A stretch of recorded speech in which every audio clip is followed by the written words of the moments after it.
This was also our first chance to ask Fateh about feeding our future, and video entered as an exhibit in the trial showing Fateh at a June 2021 event celebrating a ruling that prevented the state from stopping payments due to suspected fraud. Fateh praised two key players later charged in the scandal, Ikram Muhammad and Executive Director Amy Box. Today, a judge handed down the longest sentence so far in the Feeding Our Future fraud scandal. Amazingly, it's not the only major development in court. Turns out the $250 million estimate is only a drop in the bucket to what the fraud cost the taxpayers. And we're back, y'all. Thank you for watching today.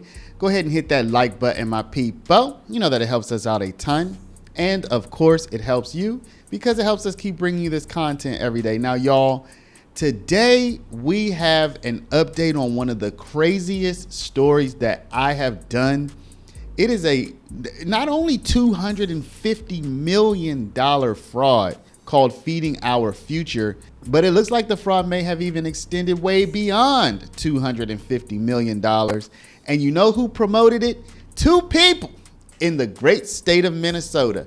Your girl, Ihan Omar, who you are seeing on your screen right now, promoting the Feeding Our Future fraud, over $250 million, and also a member of the Minnesota government who wants to become the next mayor of Minneapolis, Omar Fateh. I said Fateh in my previous videos, but it looks like it's Fateh, so we're gonna try to pronounce it correctly.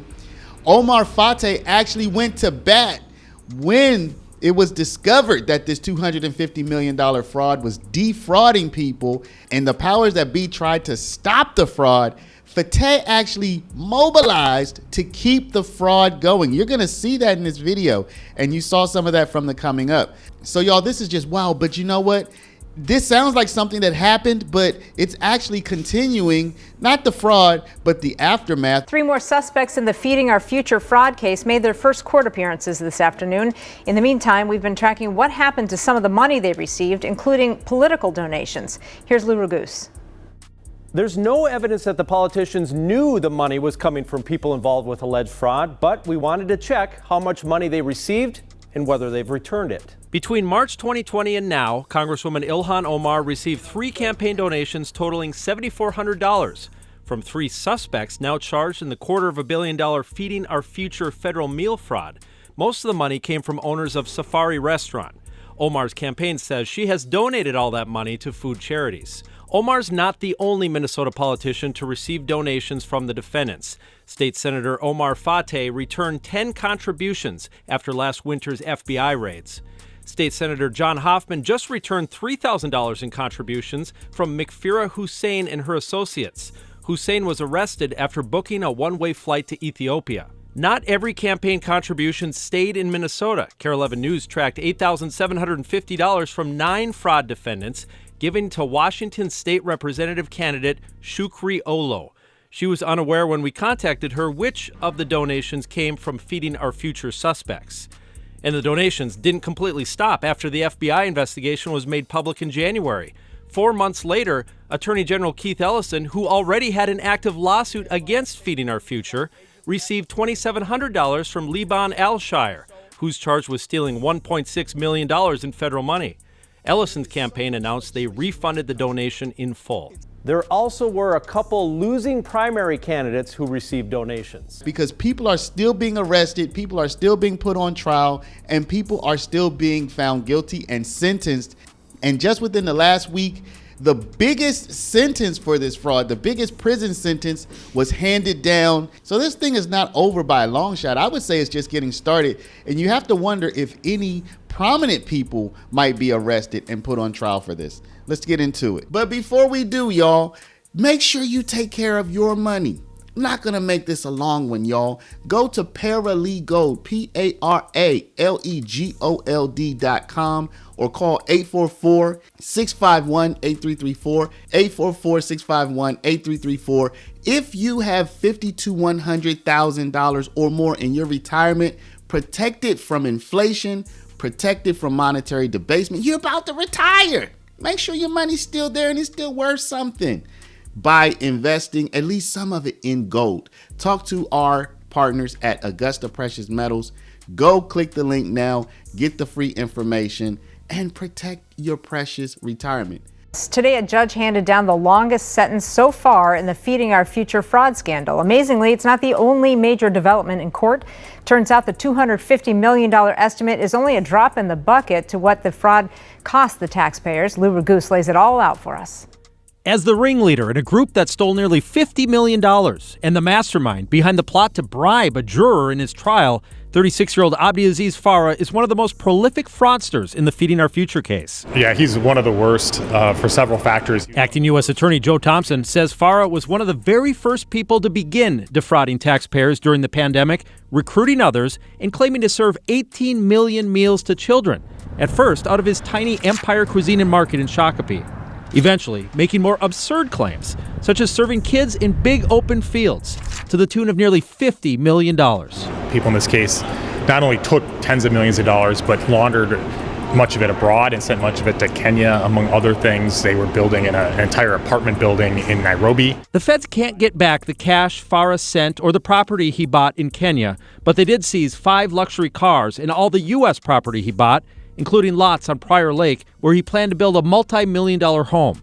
At his sentencing hearing, Farah apologized for trying to bribe one of his jurors, saying he panicked, but he said nothing of his role in the fraud scheme. The sense I got was he's sorry he got caught.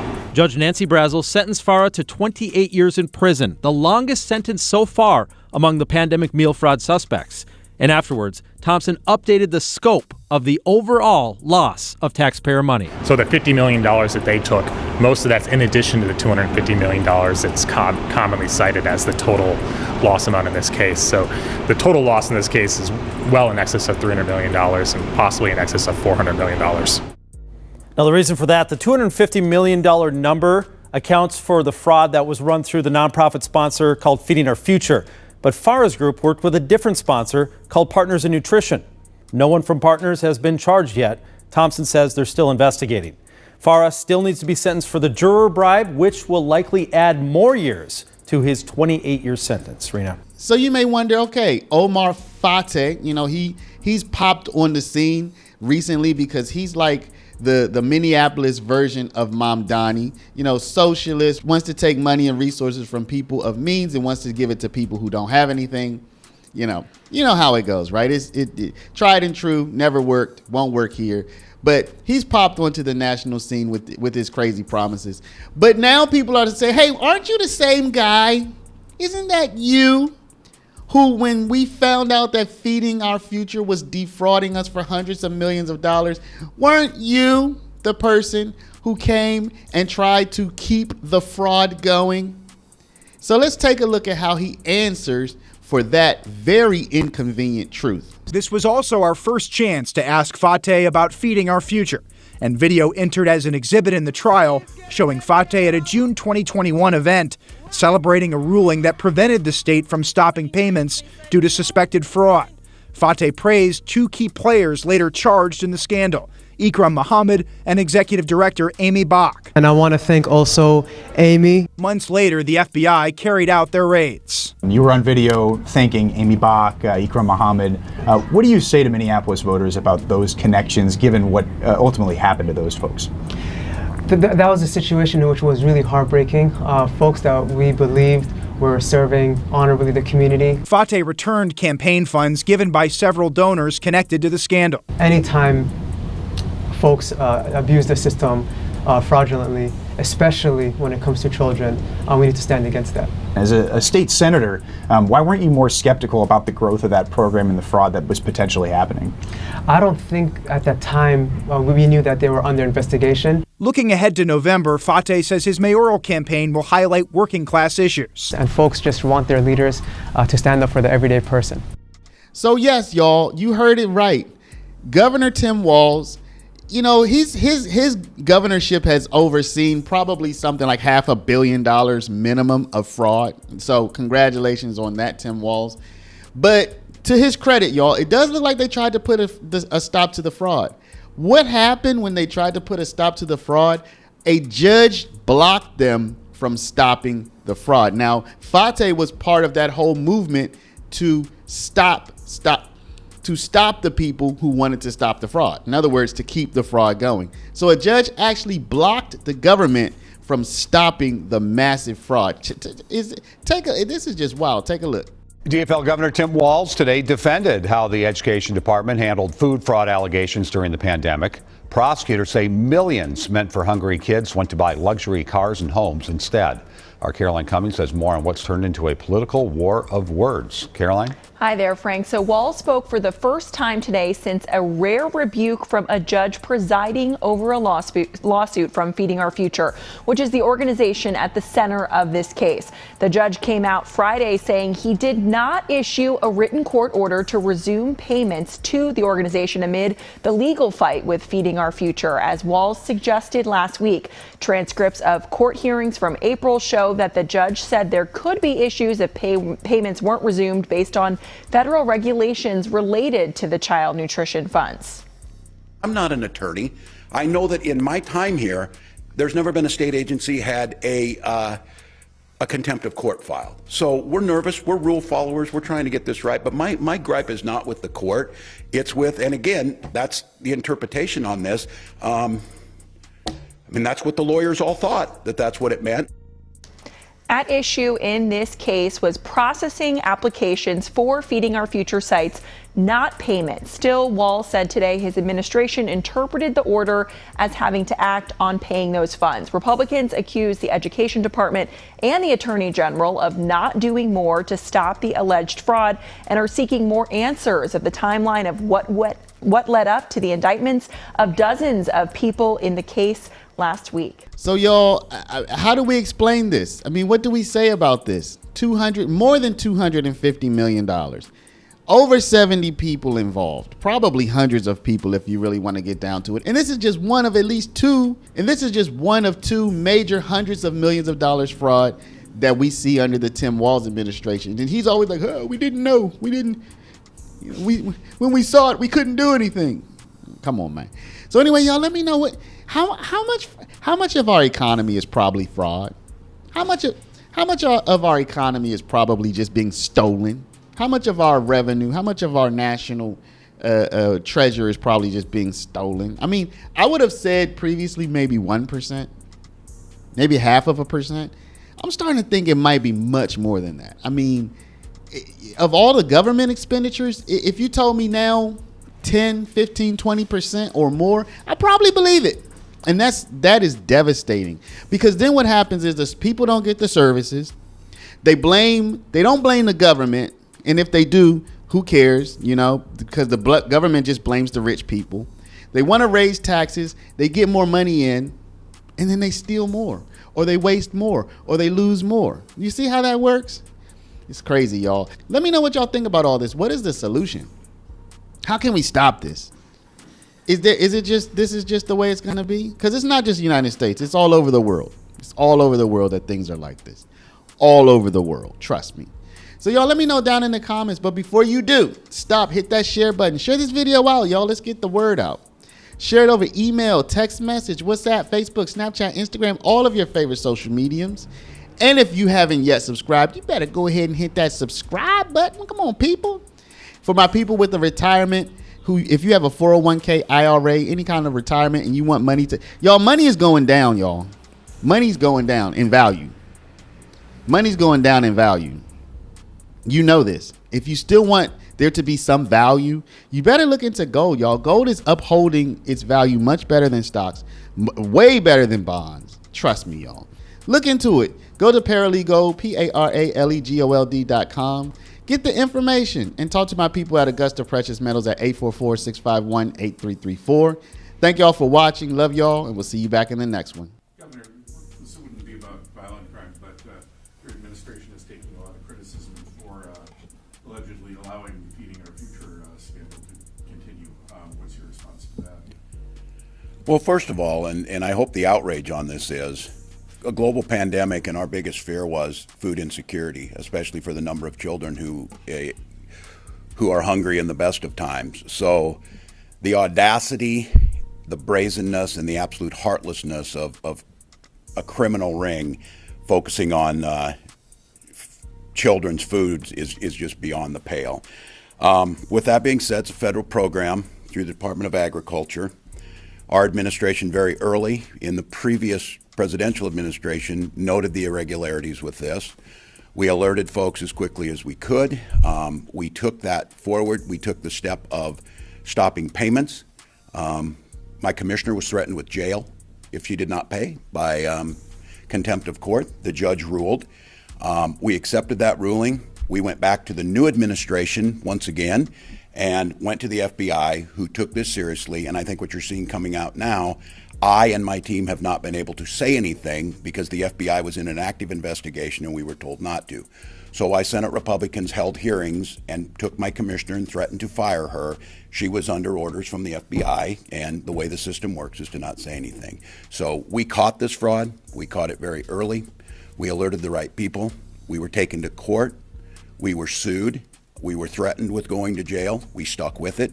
We got the FBI out there, and we have 48 people under indictment, and that's the way it's supposed to work. And again, we have oversight by the legislature. These are folks that continue to underfund my agencies when I ask them that we need help to do these different things. But I think the criticism, if you look, is not coming from the FBI. It's not coming from the Department of Agriculture. It's not coming from the U.S. Attorney. The criticism we were getting was coming from the criminals who celebrated and talked about firing my commissioner and getting her fired when they were celebrating when the judge made the ruling. So very clear on this. This is unacceptable. We take fraud seriously. We're very transparent about this. We got the people who did this. We will start to recapture those resources, and we'll continue on. So again, it's amazing to me that we find folks in the political realm that are more angry that they can't blame us for everything rather than recognizing we had criminals that we caught. This whole idea of wanting Minnesota to fail is just permeated, especially the Senate. It's just unfortunate. So I'm proud of the work that our folks did. We always can try and get better. Criminals, these folks will tell you, you do one thing, they'll outsmart you and they'll come another way. All of us get the scam calls. All of us know what's happening. They'll move from one to the other. But the fact of the matter is it was our administration that caught it. We caught it early. We asked for help. We didn't get it. The courts ruled against us. We complied, but still pushed this. We got the FBI's involvement, and this week we got indictments. Did you ever get personally involved in this? And do you think the judge who told your education department to restart payments should resign? I would hope there would be an investigation into that because just to be candid, and I'm very careful about this, and I understand my position here in the separation of powers, we respected the judge's decision, but I could, and yes, on this one I can tell you, I was speechless. Unbelievable that this ruling would come down. Did not really know what to say. Obviously, we had to honor it, but it was at that point in time I said, we have got to continue to push the federal government and the FBI to do the investigation. So yes, I was alerted, and we were alerted early. And the challenge of this is keep in mind what the community was saying. When we were early on talking and noted this within months of the program starting, we were in the midst of COVID. We had hungry children. Our concern was, too, the disruption that this would cause and making sure, and there were people out there that said, if you follow through with this and you pull back, there are some legitimate folks going to get caught up in this and children are going to go hungry. So those were the decisions that I was making to ensure that we were getting the legitimate folks and trying to separate these folks out. Once again, this idea of going after MDE, why are you complaining at the police officer who made the arrest, who tried to do this? These folks were doing it. So yes, I'm not going to go, Theo, and I'll answer directly on this. I am highly disappointed. None of us are perfect. Maybe this was just a bad decision. All of us do it, and judicial decisions can be the same way.